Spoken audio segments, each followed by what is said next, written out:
ছুটির দিনে এমন স্বাদের একটা মাটনের রেসিপি পেলে আর কিছু লাগবেই না, এক থালা ভাত নিমেষেই শেষ হয়ে যাবে। নমস্কার বন্ধুরা, কেমন আছো তোমরা সবাই? হাতস অফ সাওয়ানের আরও একটি ভিডিওতে তোমাদের সকলকে স্বাগত। আজ আমি তোমাদের সাথে শেয়ার করব দুর্দান্ত স্বাদের আলু দিয়ে মাটন কষার রেসিপি। চলো তাহলে দেখে নিই কীভাবে বানাবো আলু দিয়ে মাটন কষার রেসিপি। আশা করি তোমাদের ভিডিওটা ভালো লাগবে, স্কিপ না করে দেখতে থাকো।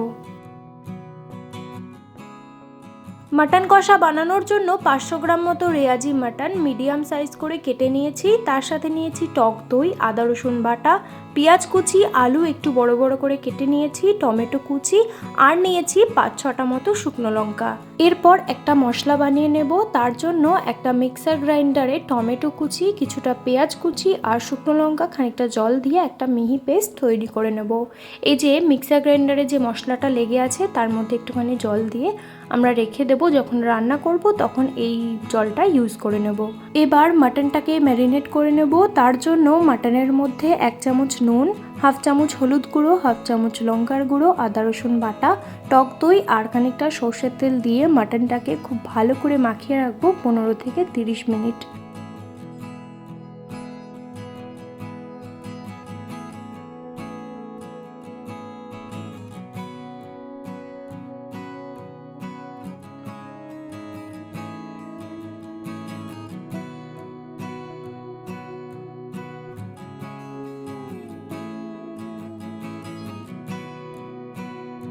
এরপর কড়াইতে সর্ষের তেল গরম করে একে একে আলুগুলোকে লাল লাল করে ভেজে নেব।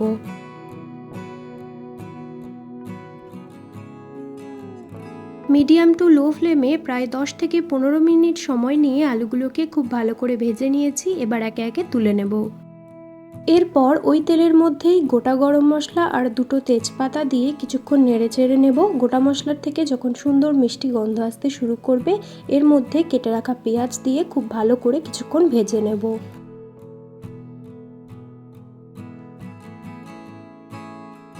গ্যাসের আঁচটাকে মিডিয়াম টু লো ফ্লেমে রেখে পেঁয়াজগুলোকে এখন খুব ভালো করে ভেজে নিচ্ছি। যত ভালো করে পেঁয়াজগুলোকে ভাজা হবে ততই কিন্তু মাংসের টেস্ট অনেক গুণ বেড়ে যাবে।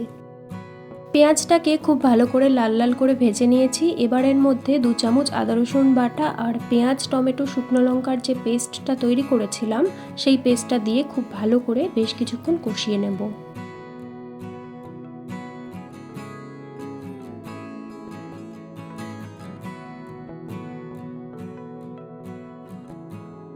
মশলাটাকে খুব ভালো করে কষিয়ে নিতে হবে। মশলার থেকে যখন কাঁচা গন্ধ চলে যাবে তখন এর মধ্যে ম্যারিনেট করা মাংসটা পুরোটা দিয়ে আবারও কিছুক্ষণ ভালো করে কষিয়ে নেব।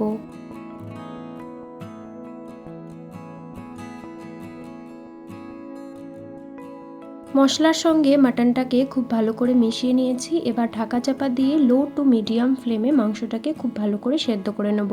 খাসির মাংস রান্না করতে যেহেতু অনেকটা সময় লাগে, তাই ঢাকা চাপা দিয়েই কিন্তু মাংসটাকে রান্না করতে হয়।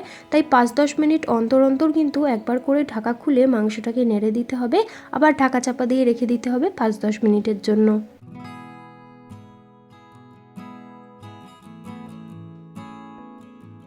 বেশ অনেকক্ষণ সময় নিয়ে মাংসটাকে খুব ভালো করে কষিয়ে নিয়েছি আর মশলার থেকেও তেল ছেড়ে দিয়েছে।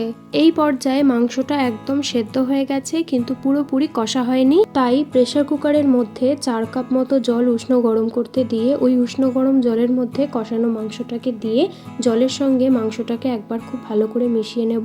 এরপর ওর মধ্যে ভাজা আলুগুলোকে দিয়ে প্রেসার কুকারের ঢাকনা বন্ধ করে 3 থেকে 4টে সিটি দিয়ে নেব। 3 থেকে 4টে সিটি দেওয়ার পর গ্যাস অফ করে প্রেসার কুকারটাকে আমি ওইভাবেই রেখে দিয়েছিলাম। প্রায় 10-15 মিনিট পর প্রেসার কুকারের ঢাকনাটা এখন আমি খুলে নিলাম আর দেখো মাংসটা কত সুন্দরভাবে সেদ্ধ হয়ে গেছে। এরপর মাংসটাকে প্রেসার কুকার থেকে কড়াইতে নামিয়ে নিয়েছি আর কিছুক্ষণ ফুটিয়ে নিচ্ছি, কারণ অনেকটা পরিমাণ জল রয়েছে।